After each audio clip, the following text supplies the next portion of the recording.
litrato raw, hindi nagsisinungaling. Dahil kung ano lang ang kinuhanan ng kamera, siya ring nabubuong imahe sa mga litrato. Pero paano kung sa mga nakuha ng larawan ay nilumitaw na hindi maipaliwanag na aparisyon?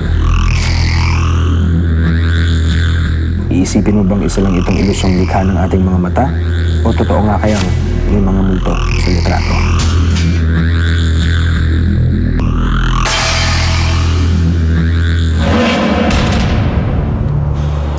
Sinasabing lahat ng tao ay meron third eye, pero hindi lahat ng ito ay bukas o trained para makakita ng mga paranormal entities.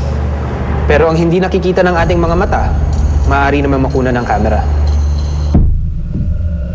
Ang nagbabagong teknolohiya di umano ang dahilan kung bakit maging ang mga kakaibang nilalang ay nagagawa ng makuna ng kamera. Digital cameras kasi work on the principle of temperature. Nakaka-capture nila yung the energies na lumalabas sa kanila. So they're caught unaware. Hindi nila alam yung technology yun. Ilan lang ito sa mga litratong ipinadala ng isang avid viewer ng misteryo. First year college kami, anniversary ng theater organization ko. Before pa mag-start yung program na para sa anniversary namin, meron kaming parang picture-picture ganyan. So, yung dalawang ko workshop, nagpo-posing-posing sila. Gamit ko yung camera phone ko nun. Pinicturean ko sila dun sa stage.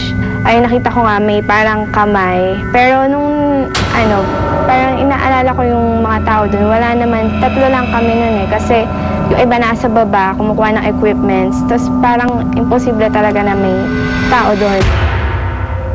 Sa larawang ito, isang tikbalang naman daw ang nakuhanan ni Zara. Tila nakasilip pa raw sa bintana ng kanyang kwarto ang nilalang na ito. Actually, naliw kami. Tapos parang ingay na nagkisigaw, nagpipilian. Pag namin dun sa lalabas na kami, papatay na namin yung ilaw. Nakatingin ako dun sa may window. Tapos may nakita ko dun 2 star siya. Parang star siya na parang nagbi-blink siya. Sabi ko, parang ano yun? Wala naman ilaw doon, paano magkaka-blink doon? Tapos sabi ko, tara kuha na tayo ng picture. Pagka-flash noon, labasan kami dito sa sala, pinagtignan namin yung picture. Sabi ko, ano yun? Parang tikbalang, hindi ba tikbalang yun? Tapos yung ate ko, may friend siyang may third eye. Pinakita namin yung picture, sabi niya, tikbala nga daw po yun. Posible nga bang makuna ng litrato ang mga kakaibang nilalang gaya ng kapre, black lady at iba pang elemento gamit lamang ang ordinaryong kamera? Ito kaya ay katunayan na sadya silang nagpapakita para sabihin sila ay totoo at hindi katang-isip lamang.